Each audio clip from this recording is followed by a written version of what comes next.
Dollar shortage. Is there a dollar shortage? Is there no dollar shortage?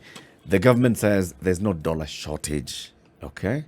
Whatever you're seeing in the market is artificial. It could not even be reality. The market says, well, we don't have access to the dollars as well as we'd like to have access to these dollars. Ramah, paint the picture.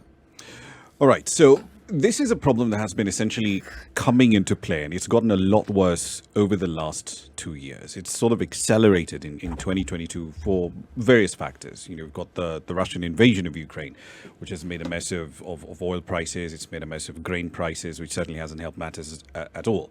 But at the same time, we've been borrowing at a very aggressive pace for the better part of a decade now. Our debt service costs continue to mount. So, for example, in the year to April, if you're looking at it in the terms of the fiscal year, so from July last year all the way through to April, we spent about 840 billion shillings just on debt service. The irony there is that we actually spent less than what we had originally planned, which was closer to 1.1 trillion, right? But if you look at what we collected in terms of taxes over that same period of time, just 1.46 trillion. So if you do the math, basically that's more than half. 1 out of every 2 shillings we're collecting is just being spent on servicing our debts, a big chunk of which is denominated in the US dollar. There's an element around incentives for Treasury and the central bank that we'll certainly get to a little later on in the conversation. One of the reasons why this has exploded into the public domain is because manufacturers now have come out very publicly and said, listen, we're having problems getting access to the US dollars we need to pay for our imports. And that's a very public problem that they've brought to the fore in March, in April, in May. And the problem, it seems, is only getting worse. We've seen Pani saying, look, we're going to shut down our refinery over in Kilifi temporarily until we have a next shipment of crude palm oil coming in, CPO, as you'll probably hear it being referred to, coming in, so we can then proceed. But we're having problems going into the market and saying, if your requirement is, say, $1 million a day or $2 million a day, you're not able to actually just find the cash that you need at that point in time. So what's the net result? And this sort of ties back into the proverb that you had a little earlier, CT. What individuals are then doing is saying, okay, I'm going to start buying whatever I can when I can. So if 10,000 is available today, that's what I'll buy. If I can find 10,000 at this bank, 20,000 at that bank, 30,000 at this other location, I will essentially make all these purchases because I do not know whether I'll be able to buy dollars at this price tomorrow. There's a scarcity problem in the market. The interbank market isn't working, and that's a problem that's plaguing the economy. It's a huge one. We have a guest joining us online for this conversation. Sunil Sangha is the MD for Orion Advisory Services Limited. Sunil, good morning. Yeah, good morning, Ramah. It's good to have you on the show. This is Eric Latif. Ramanyang is also in the studio alongside Ndu Oko and CT Muga. Good morning. Good morning, everyone. Good morning. Good morning. Welcome to the program, Sunil. I guess perhaps we should probably just start there, right? How is this dollar shortage manifesting at the moment? Why is it that when clients go to banks and they say, look, I need $20,000, I need $30,000, they just can't find it? Yeah. Well, I mean, if we look at it in broader terms, there are 3 different narratives in the public domain. Yeah. So the first one, which you stated at the start of the show, was about the position from the importers. And I think the Kenya Association of Manufacturers a few days ago put out a statement saying that that manufacturers are having difficulty accessing dollars. And then, of course, there was the famous press release by Kwani Oil saying they're shutting down operations because they can't get dollars. And then we have seen similar statements from Kappa Oil and other manufacturers that they're unable to obtain foreign exchange. The second is the statements coming out from CBK, with the governor dismissing the shortage, reports of a shortage of dollars, and releasing data on the monthly flow of foreign exchange. In fact, this is what has even appeared this morning in the so-called pink paper, the governor's position. And third, we have what the National Treasury said a few days ago, which acknowledged that there was a dollar shortage in the market, but stated that this was artificially created, and in reality there should not be any shortage. Now, if we accept all three communications at face value, and there's no reason why we should not accept them, the conclusions that we draw from this are, for the overall economy, there has not been any significant change in the flows of foreign exchange. This is what the governor is telling us. However, for whatever reasons, a perception has been created of foreign exchange shortage in the country. Yeah.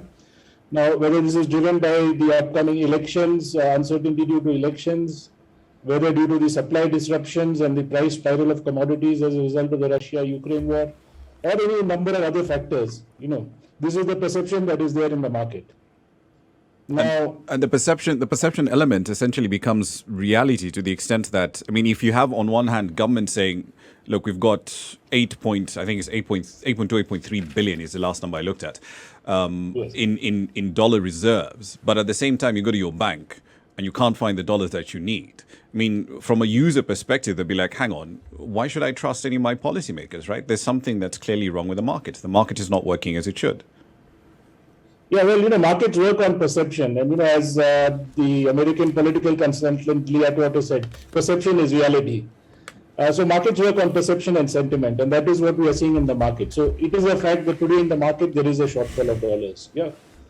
Maybe there is no economic reason for it to be, maybe it's only perception, but it is there. This is a fact. I mean, there's no reason why the manufacturers are shutting down operations, if there was enough supply of dollars. It's also a reality today that prices at which foreign currency is available in the market, apart from the supply being limited, it is trading at very wide spreads from the official market rates. Yeah, that are displayed on places like Bloomberg and Reuters. The actual market rates at which dollars are available is at a very wide spread from that. All right, we're going to come back to that pricing question in just a moment. But Ndu, you had something you want to say. Of what benefit would it be to government to, and in this case, we're talking about the central bank now. Why would it be said that there's no shortage when it came to this particular foreign currency, when we can see that, as you say, you walk into your local branch and you're not able to get any, or that manufacturers are shutting down because of this reason, or manufacturers are complaining because of this reason? Of what benefit would it be to government to say that there is no problem? Yeah, it's a little difficult to comprehend why this is the position. I mean, yes, we cannot argue with the governor if he says that on a global basis, on an overall economy basis, there's no shortage of dollars. Okay, because he has the data which we don't have. But it's also a fact that in the market, it is dollars are not available for the person who wants them even at a reasonable exchange rate. So, I mean, this is the reality that we are facing today. Whether it's due to perception, whether it's due to sentiment, for whatever reason, the dollars are not available. So, I think it is a little. Whereas it may be true that there is no reason for the shortage, the fact is that there is a shortage which exists. So it is. I think it is it is not to the benefit of the economy to wish away the problem, because there is definitely a problem in the market. So are we saying that the reduction in the circulation of the dollar is what is being referred to as the shortage? Because, as you say, there are very many issues at play. There is an element of hoarding. There is an element of the price, the market value of the dollar right now. And there are people who perhaps are unwilling to buy the dollar at that particular rate. And I'm actually forcing myself to ask, this looks like a shortage that isn't really, should we say, true. So what would a real shortage look like? And how would we define it if it was real? I mean, this one is real in the sense that you can't have it when you want it. But if indeed the dollars were simply not there, because this one, we're not really even sure that they're not there. They may be there, but they are being kept. There are all these things at play. Yes, yeah. So, I mean, well, the fact is, on the ground, there is a shortage of dollars. I mean, the importer who wants to buy dollars is unable to get them. So I think we have to address that, and somehow this is the analogy I can think of on how this is playing out is about traffic gridlock at a junction, which we all face very very often in Nairobi. Where vehicles are overlapping and nobody is getting through. So one position that can be taken by the traffic police is that, there is no reason for the gridlock, there are no roadblocks, there are no road repairs, it is the road users who are causing the problem themselves. And they need to resolve it themselves. Yeah, so there's no role that we have to play.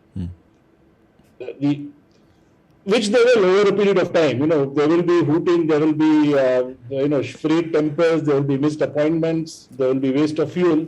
But after 20 minutes or an hour or 2 hours, the problem will somehow resolve itself. The alternate approach could be for the traffic police to step in and sort out the chaos in a shorter time. In fact, you and I. Oh, an issue with that connection. Yeah, we'll try and clean that up and get it back to it. And ultimately, though, the fact is there is a fundamental mispricing problem in our FX market, and that is part of the problem here.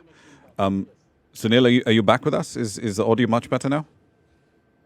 Yeah, sorry, I didn't know that we had Yeah, we'd lost you. We'd lost you briefly, but now you're back. Please continue. Yeah. So I don't know what point I got cut off, but I'm saying this is the analogy of the traffic gridlock. Where you're being told that you guys have caused the problem, you sort it out. Rather than the cops, the traffic police stepping in and helping to resolve the chaos. But Sunil, isn't this also fundamentally a mispricing problem? And I know this was flagged like 2 years ago in a note from Standard Bank that, that's one element of the story, because it's been very difficult to get the industry to actually speak and admit that there is a fundamental problem in the FX market. Because on one hand, if I'm just looking at the quotes that I'm getting from my bank, for example, and it's probably not a representative example, but we'll use it for this purpose. Buyside quotes of 112.56, yet we know that the mean rate is 117. Sell-side quotes of 121.56. I mean, if you're holding dollars in this sort of market where you're seeing that A, there's a dollar shortage, B, the currency has been depreciating. I mean, you have a really strong incentive to just say, you know what, I'll just hold on to my dollars. Hold on to my dollars and not actually flip them. Yeah, I mean, looking at the spreads have really widened from the official exchange rates, and that's a fact in the market. I mean, we talk to exporters or importers, and in such a situation, obviously, there is an incentive for exporters to hold on to their dollars, because they find where there's a demand at a much higher rate, that's not what they are getting when they're going out to sell. So that actually exacerbates the shortage, because people will hold on to the dollars, the exporters. And for the importers, having looked at the trend of the currency, they would want to buy it as early as possible rather than later, because you buy today, you're getting a better rate than you're likely to get a month later. So again, that increases the demand, the immediate demand for dollars in the market. So yeah, so it is a sort of a vicious cycle or a self-fulfilling prophecy in that sense. And in that sense also, I mean, don't they, importers essentially, now they essentially run into this problem where they say, like I know the transactions that do go into the market, you're going to be asked, okay, hang on, if you want $10,000, $20,000, where's the economic transaction to actually back up this demand, right? And it's one thing to say, I need $10,000 today to order goods worth $10,000. But it's another thing entirely to say, I need $30,000, and a third of that is essentially covering an actual transaction, but the remainder is me essentially just buying forward positions so that I essentially have some dollars in hand and I'm not caught out by the market. Well, I mean, it's not really buying for positions, it's buying for future use, because, okay, your requirement for dollars is $100,000 a month, which in the past you were happy to buy it on a monthly basis. But seeing the trend and seeing the actual the problem in availability of dollars, you'd rather buy the next 3 months supply today if you can. The dollars for your next 3 months requirements today. So it's a double whammy, because the exporter would like to hold on to his dollars as long as possible, and the importer would want to buy the dollars for the next few months use immediately rather than waiting. So there's a constraint on the supply, and there's a excess of demand that comes into the market. Indeed. So what should happen in this particular case? There's a traffic gridlock. The police officer is saying this one will sort itself out. The position is, what is the role of the traffic police in this case? Yes. In the gridlock. And now getting back to the foreign exchange markets. Now, the stated position of the central bank in respect of foreign exchange operations, and this is from official CBK documents, and I quote here. The CBK does not participate in the foreign exchange market to defend a particular value of the Kenya shilling, but may intervene in the market to stabilize the market in the event of excess volatility, unquote. Now, this is the official central bank position. It is also the position of most central banks in the world. So, I think the question we have to ask is there excess volatility in the market today? And is there a need for the central bank to stabilize the market?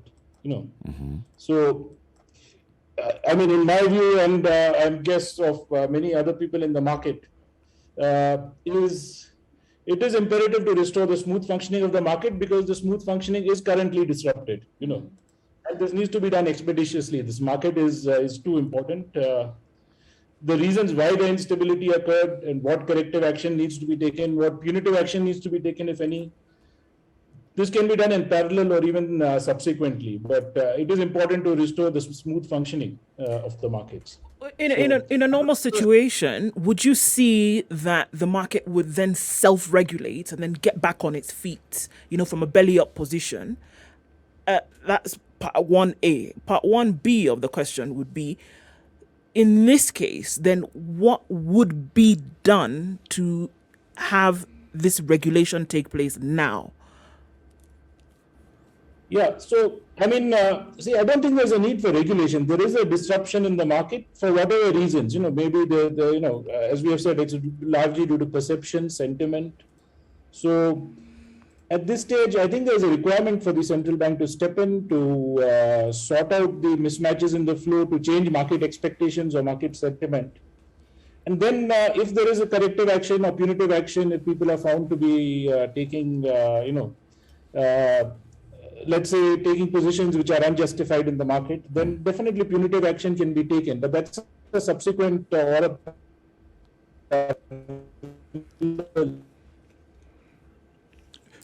cannot be, the only step to be taken by the central bank. And that. But the flip side of that, Sunil, isn't it, is the fact that the central bank would also need to accept, and Treasury by extension, they would need to be comfortable with the fact that the shilling would essentially have to depreciate well beyond its current level.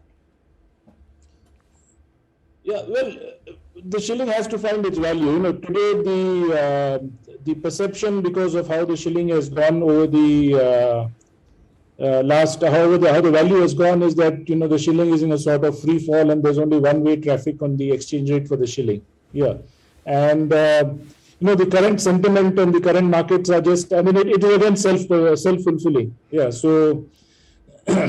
Yes, there will be a level at which the shilling will stabilize. It should not be an expectation that it will continue to go one way only. Yeah, so maybe there is a bit of a knee-jerk reaction. There's a drop, but then over time it will stabilize and it will find its value. So, let me just ask this question from the perspective of someone who is actually ignorant of some of these things.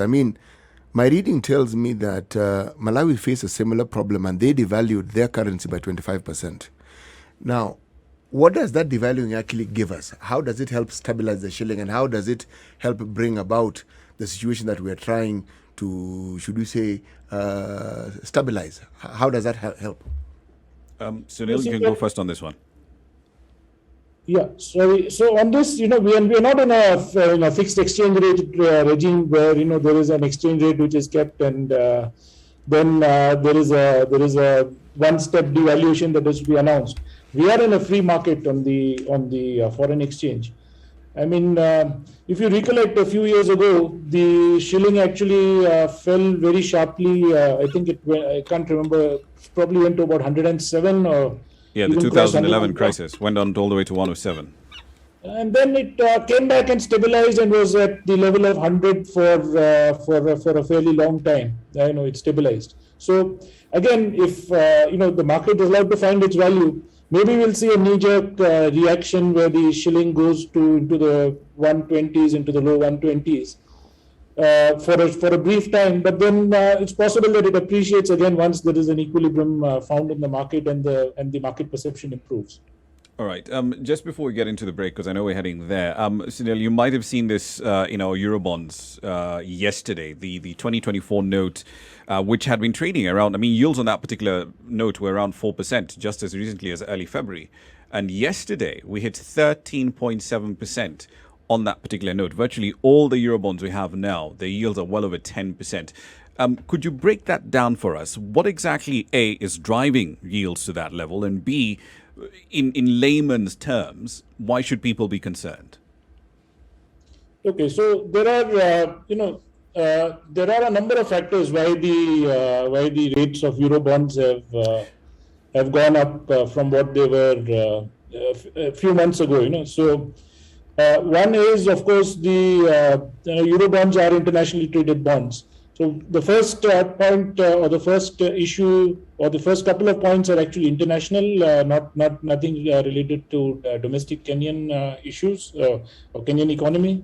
One is that US interest rates have been going up. So obviously the rates of all frontier markets and emerging market bonds have also gone up. Yields on all bonds have gone up as the US interest rates have gone up, and obviously the prognosis is that US interest rates will continue to rise for the rest of the year. So that's one factor.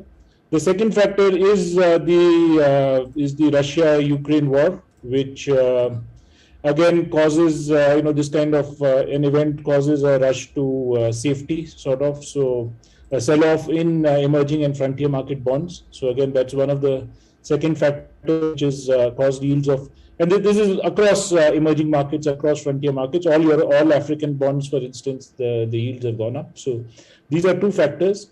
And a third factor is the uncertainty which is playing out in the foreign exchange markets. For instance, I think there are enough people internationally, the holders of Kenyan bonds, who are watching this, and obviously this causes nervousness. And to a certain extent, yes, this would be specific factors why the Kenyan bonds are falling, that the holders of these bonds are looking to get out, of these bonds. Let's take a break on this note. 28 minutes to 10, Kenya's biggest conversation. Sunil Sangha is the MD, Orion Advisory Services Limited.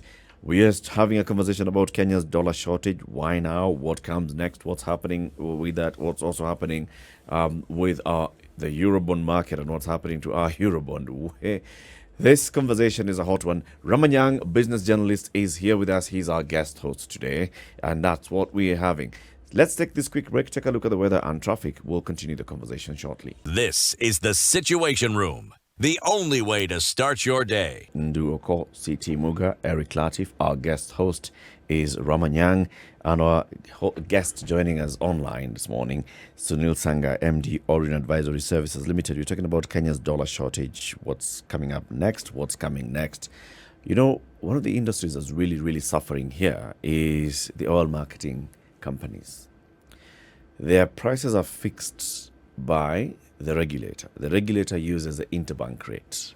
And like we are seeing that spread, the interbank rate versus the reality on the ground, when they're actually going to look for the dollar to import, is some serious amount of a shift. They require about 750 million USDs every month to just bring in product into the country. They are not able to access $750 million in the market presently. So what does that portend?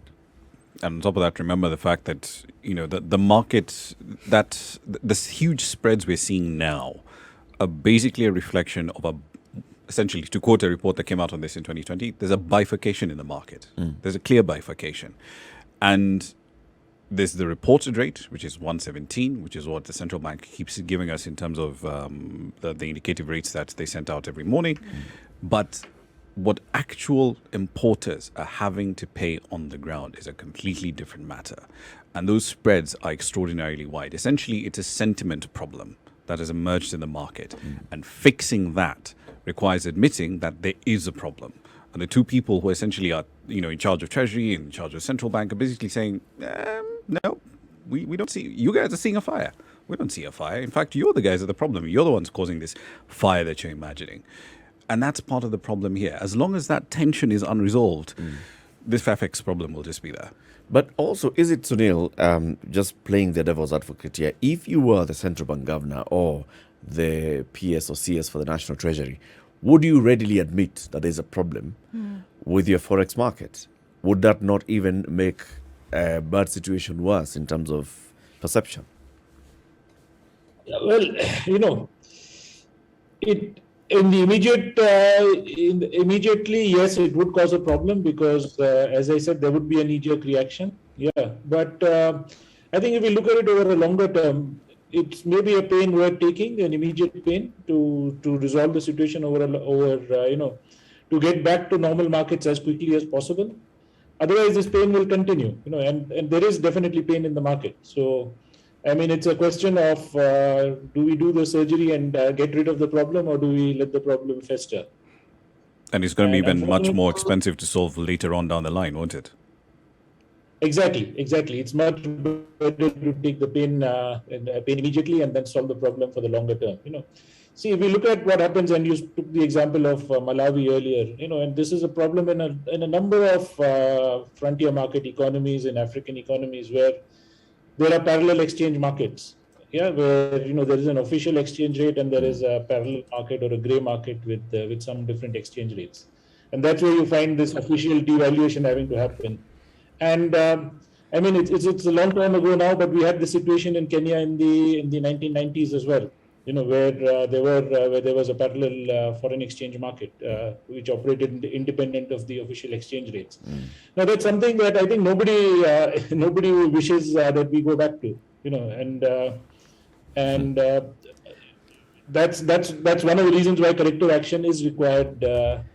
Now that you actually bring that up, Sunil, you were there in the 90s and you saw what was happening and you saw the pain it caused. For many who don't know, just paint us the picture of what was happening in the market then and what it caused. Well, actually, I was here in the 90s very, very briefly in Kenya when the problems were starting to develop. But yes, there was a grey market, and there was exchange was very severely restricted. Even for buying a ticket to travel abroad and to get foreign exchange, you had to apply to the central bank. Those were the kind of situation. That was the kind of situation that was prevailing in the 90s, and I think it started off, and this was the period when I was in the market briefly in 1992 in Kenya, when there was an instrument called Forex Cs introduced, which then allowed the earners of foreign exchange to earn a premium over and above the official exchange rates. And I don't know that situation that well, but yes, it took a while to resolve, and there was a lot of pain at that point of time. And unfortunately, this kind of parallel market situation prevails in a number of African economies, even now. And we were very happy to have put that behind us in Kenya, with the whatever changes were made in the market in the mid 90s and the early part of this century. And nobody wishes that we get back to that kind of a situation again. Let's just continue with that train of thought around the Eurobond, because I know the finance ministry was keen on issuing a $1 billion note this month, and then they had this wishy-washy moment where it was, yeah, we're going to tap the markets for $1 billion. Then it was, no, we're not actually going to tap the market for $1 billion, citing, of course, the sort of yields that we're seeing at the moment. But now that they're saying we're going to essentially turn into syndicated loans to plug that gap, what does that imply for A, our domestic borrowing, but also B, for the Kenyan domestic banking market? Because, I mean, given the sort of deficits we've been running and might be running for the foreseeable future, it looks like a situation here where we're just creating a very strong incentive for lazy banking, the sort of thing we saw in the 90s. Yeah, I mean, it is true, I think, with the economic situation that has been prevailing, and I think this started when really the interest rate capping came in initially, which of course we have to give it that it was opposed by the central bank. They did come out against the interest rate capping, but from that time particularly, we saw a big shift in the attitude of banks towards commercial lending, and it moved in favor of lending to government. And that then, of course, with the COVID situation in 2000s, I think that has just gathered steam. And now with the interest rates that the government is paying, yes, I think it makes logical sense for banks to route the money to the government rather than to commercial activity. So it is a kind of situation where today there is a crowding out effect of the private sector. What would make then banks, financial institutions, then not adopt this lazy banking attitude that we've seen? What activities then would then be recommended for them to be involved in to see then a different kind of, financial activity from their end? Well, I don't like the term lazy banking. It's not lazy banking. This is rational banking. You getting a good return at a lower risk, at a lower cost. So it's just rational. What banks are doing is rational. It's not lazy. Yeah. So, now what needs to change? One is there needs to be a bigger spread between what the government is borrowing at and what the private sector is borrowing at. So, unless there is a spread and the incentive to lend to the private sector, it is rational banking to lend at a lower risk, at a lower cost to the government currently. So ideally, this should happen by the rates on government debt falling rather than the rates for commercial lenders increasing. So that can only happen if the appetite of the government to borrow gets a little bit, if the government has a smaller appetite. That's the only way the rates for government debt will fall. I don't understand why do you refer to it as rational? Because essentially banks are looking out, because it's a question of incentives. They're looking out for their own interests. Yeah. So their own interest. I mean, if you're lending at 13%, or if you look at the recent the recent issue of the infrastructure bond, 13.74% tax free to the government, you need to have a substantial premium over it to lend to a commercial business. I see. So, if I'm to go by what then happened in the 90s that Ramah referred to, this seemed to have been the trend. But the only difference was that at that point in time, interest rates rose to some astronomical figures. North of 20% on 91-day T-bills. Yes. Now, how exactly is that good for economic growth? No, it's not. It's not. I think what we should aspire to is what we saw in the early part of the 2000s when, actually Treasury bills went below 1% for a period of time, the 91-day Treasury bills, and long-term paper 10-year bonds the government was issuing at under 10%.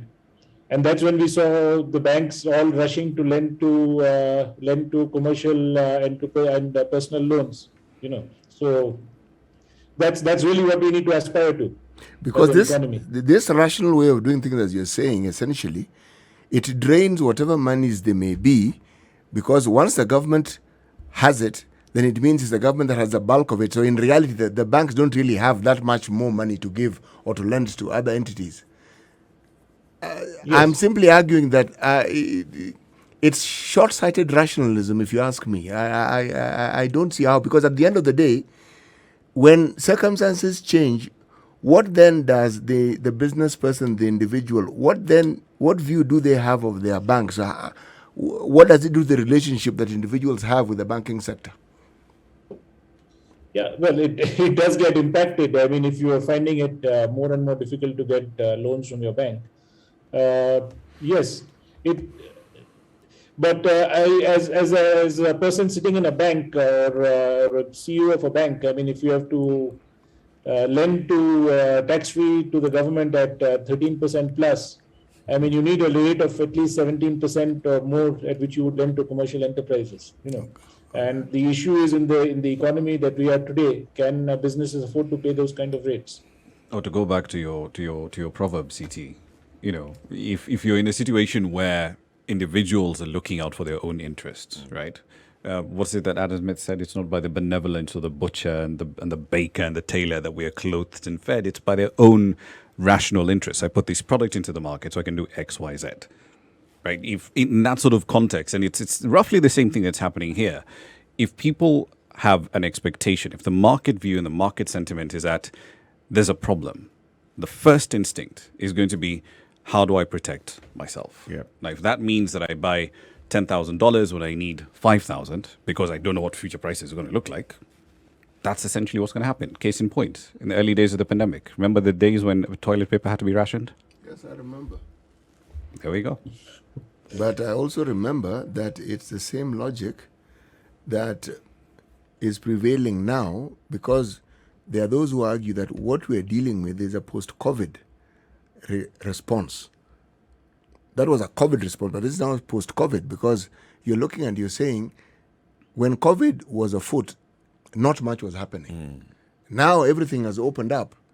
There's that much more demand. There's increased activity. Yes, and the increased activity also brings about increased demand. Yeah, and remember, during COVID, production capacity was also destroyed. Yes, it Incomes were also destroyed. Yes. And, essentially, Sunil, I'm going to ask you this because it ultimately looks to me like the sort of same problem we'd have in dealing with a bank run of sorts, right? If you know that a bank is having specific problems with deposits, normally what the central bank would do is essentially, put up a backstop and say, okay, you know what, if this is a liquidity problem, we'll provide the liquidity lines that this bank requires to essentially calm markets down. It's a rough analogy, but is that what the central bank ideally should be doing here? Because it's one thing for them to keep saying, we've got $8.2 billion in reserves. Yeah, sure. But if we're not actually seeing that in the market, right? If it doesn't translate into people being able to walk into their banks and saying, I want $50,000. Okay, cool. The market works. We find it at a rate that makes sense for you. And if that liquidity is being provided by the central bank, well and good. Is that what they should be doing? Treating this in the same way they would approach a bank run?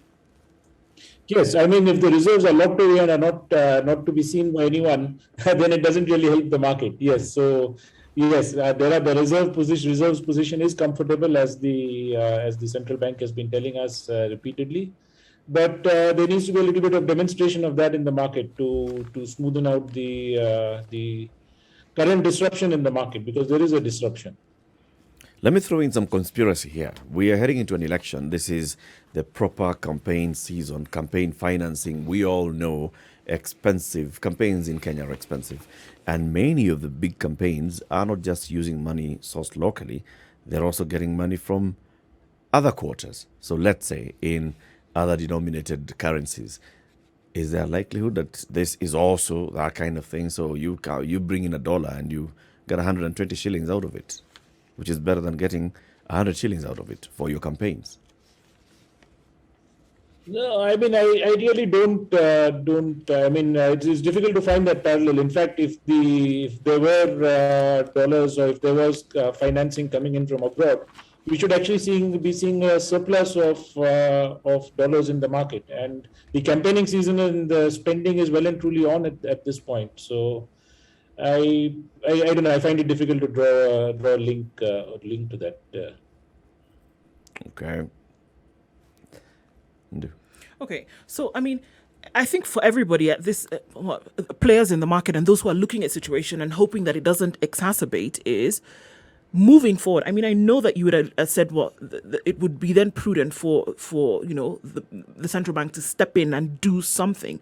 What would you say then would be the next steps? Because we're in the throes of the situation right now. We have a major player in the sector having shut down operations completely because of what they say the major issue being this dollar problem. What should happen today? I mean, we're not talking about in the next 1 month. Let's see how the situation plays out. What should happen today to stop this bleed that we see that's obviously happening? See, I think what the central bank has said and what the governor has said is that there is no real mismatch in the overall flows in the economy. So really, and there is no shortage of dollars. So in which case, there is only a market disruption currently, and that is largely due to sentiment. So, but would it be sentiment that sees an entire? Can sentiment shut down a major player in one sector? Can just sentiment really shut it down? Yeah, I mean, the sentiment is what is causing the lack of flow of dollars in the market. So Yeah, it's possible that, they are, as they said, it's not that they are not getting dollars, they're not getting a sufficient amount of dollars which they need to pay to suppliers, and they're obviously fallen behind in paying to suppliers. So it is a sentiment issue, and we have no reason to doubt what the governor is saying, that there is no crisis. In an overall perspective, there is no crisis. Yeah, in terms of overall flows. So it is largely, and so then we have to recognize that it's a sentiment issue, and the best way to correct the sentiment is for the central bank to use the reserves, smoothen out the flows, so that people stop this panic mode, and we get back to a normal operating market, which has been operating in Kenya for forever, actually now for decades. Sunil, we want to thank you very much for joining us today. Thank you for sharing all these insights that you have this morning. Thank you. It's been a pleasure talking to all of you. Asante sana. Sunil Sanga is the managing director of Orion Advisory Services Limited. We've been having this conversation about the situation with the dollar and the access to the dollar. Well, the whole conversation here is basically pointing to the central bank needs to intervene. The central bank is expected to intervene. Are we calling on the central bank to intervene too early? Do you think the governor is actually sitting back and with all the advice that he gets, he's thinking, maybe not yet? The question I would ask is, do we think the central governor doesn't know what he's supposed to do? He does. Do we think the central bank government doesn't understand what's happening in the country? He does. I would argue they have perhaps at some level a much clearer understanding of what is going on than even we do. And maybe they understand things that they cannot talk about openly. But if you look at just the fundamental rules of the central bank, this thing that we're discussing, it's their baby. It is them who are charged with the duty of making sure that anything that may move towards volatility is avoided, or these choppy waters are calmed. It's their job. Yes. Yeah, but they're not doing anything about it. Maybe they are. Well, I mean, if they were, we wouldn't have this problem in the first place. Maybe they're allowing it to happen. Because the thing that still stands out to me in the last 2 years is this research note that I kept referring to a little earlier, the one that came out from Standard Bank. When it gets to a point where a bank in the country has to come out on record, management has to come out and say, we disassociate ourselves with the statements made, with the analysis done by one of our analysts. There's a problem there.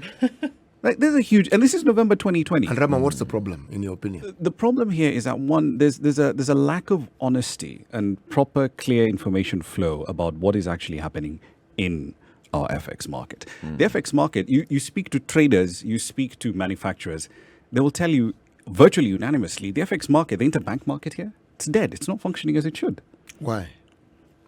You cannot post up prices that essentially are an accurate reflection of where demand actually is. So the regulator is basically choking information. Essentially. You speak to market players, that's what they're telling you. And that's problematic. And the question then will be why? One of the reasons why you also don't see very many people talking about this heads back into dare speak. Because what happened in that particular case, I mean, if you get to a point where your employer has to disavow you in public, what does that tell you? There's a problem. Someone else has told them, ouais. We'll chop your head off pour encourager les autres, as the French would say.